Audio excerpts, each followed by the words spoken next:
Hello, I am Linus. I have Asperger syndrome. I want to talk about a topic that is. I do this a lot lately. I've talked about this before. I want to make an update, however, on uh, being an aspie together with someone who doesn't have Asperger's, or vice versa. I made a video where I talked about living together with my girlfriend, and she doesn't have Asperger syndrome.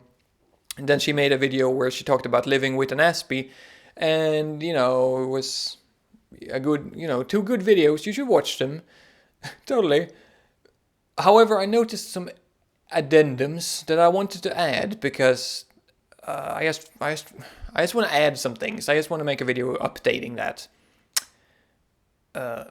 It's nothing negative. It sounds like a bad thing. It's like, yeah, it was good. However, I noticed some things. No, I just want to talk about this because I feel like it could be helpful for some people. First of all, I've noticed that when a person with Asperger's argues with someone who doesn't have Asperger's, it normally doesn't work. Most of our arguments start with me saying something brutish and cold, and then her reacting to it. Sometimes the other way around, but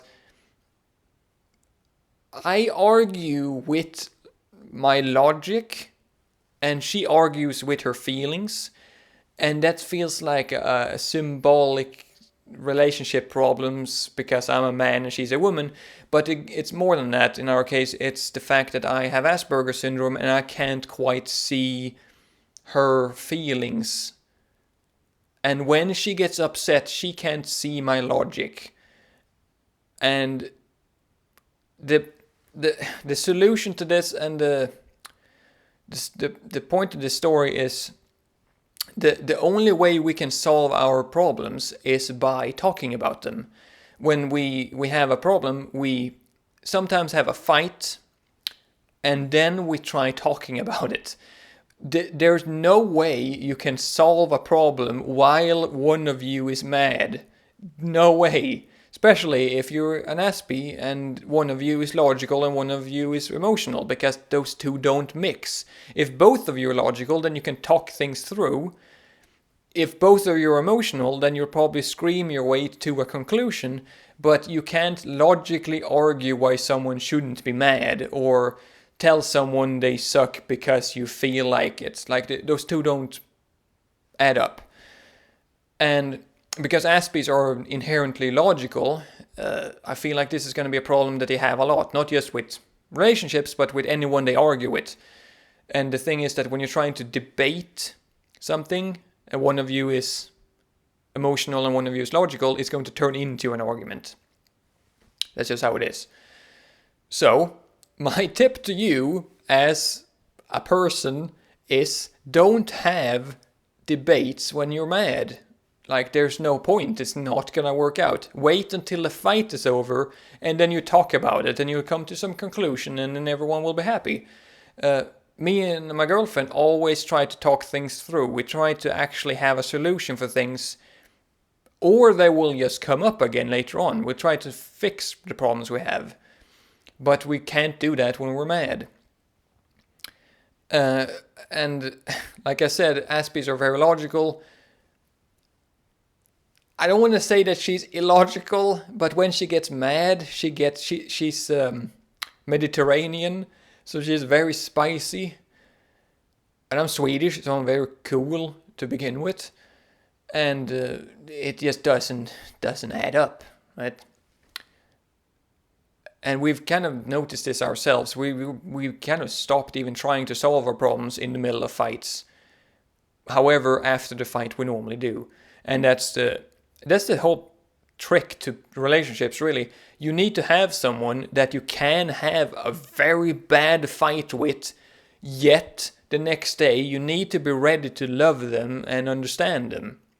You can't just be mad at them forever. You have to want to solve your problems. Second of all, another thing I've noticed as a problem is that Aspies are very OCD about things and specific about where things should be. For example, I really like having my cutlery in a big pile because we don't have like a cutlery dividing thing, like a divider for our drawers. So our cutlery is in a big pile, and I just kind of, when I finished doing the dishwasher thing, I just kind of emptied the dishwashing thing into the drawer so that our cutlery is in a big pile. And that's fine with me. You might think that, oh, you're logical, you're aspie, you should want your stuff in the correct spot. No, the correct spot for me is in that pile. She's never complained about this. This is just an example. But if she complained about that and wanted stuff to be fixed, I would have had trouble agreeing to fixing it because I'm so used to the way I do it.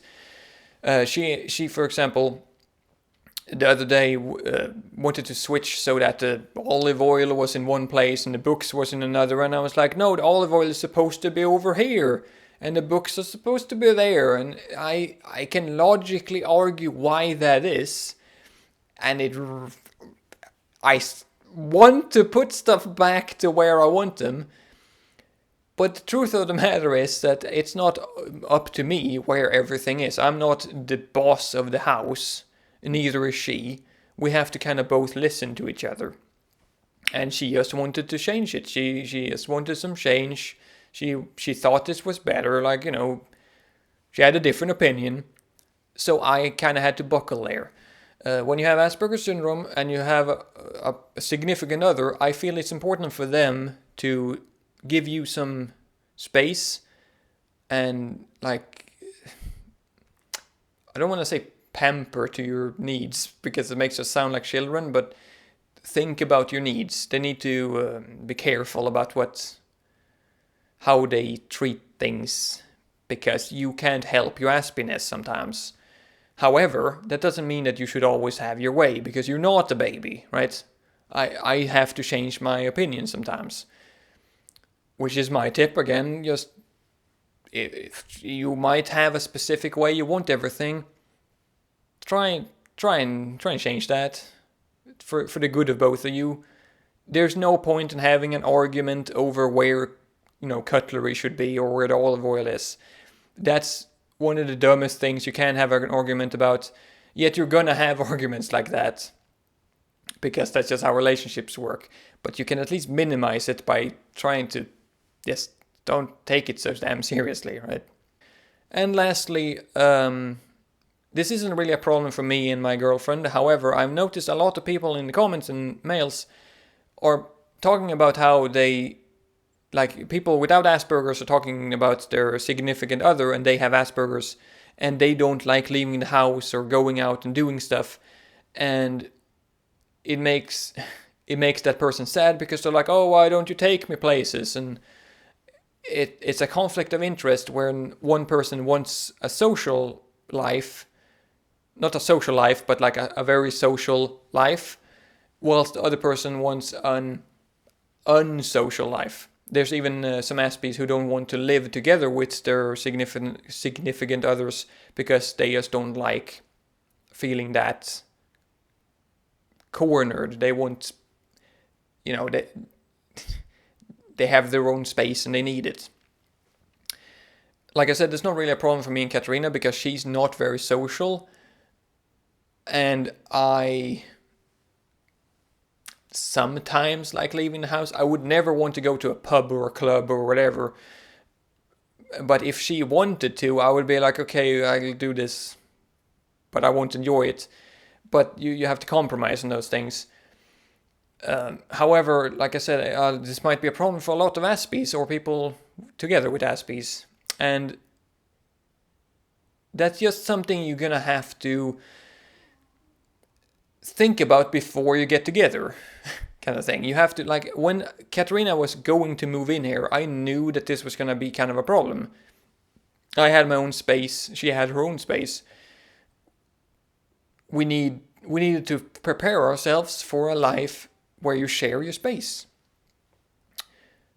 And I feel like it's been going pretty well because we knew what we were getting into. If you expect your significant others to always go with you to whatever you want them to, or to not go with you because you don't want to leave the house, you're gonna have a bad time. You need to compromise. So all I'm saying is my tip is just think about it before you get into that situation. If you have a significant other, just try to picture yourself with them and figure out how you should do it, how your relationship should work, because there is a solution, there always is. And it's as simple as that. So, okay. Yeah. If you have any other things to bring up, like if you have a relationship with someone and you have another experience or want help with anything like this, just let me know and I might make another video like this, another update, because, relationships are important. And make a comment and thumb me up because it helps me grow. And I'm gonna end this video.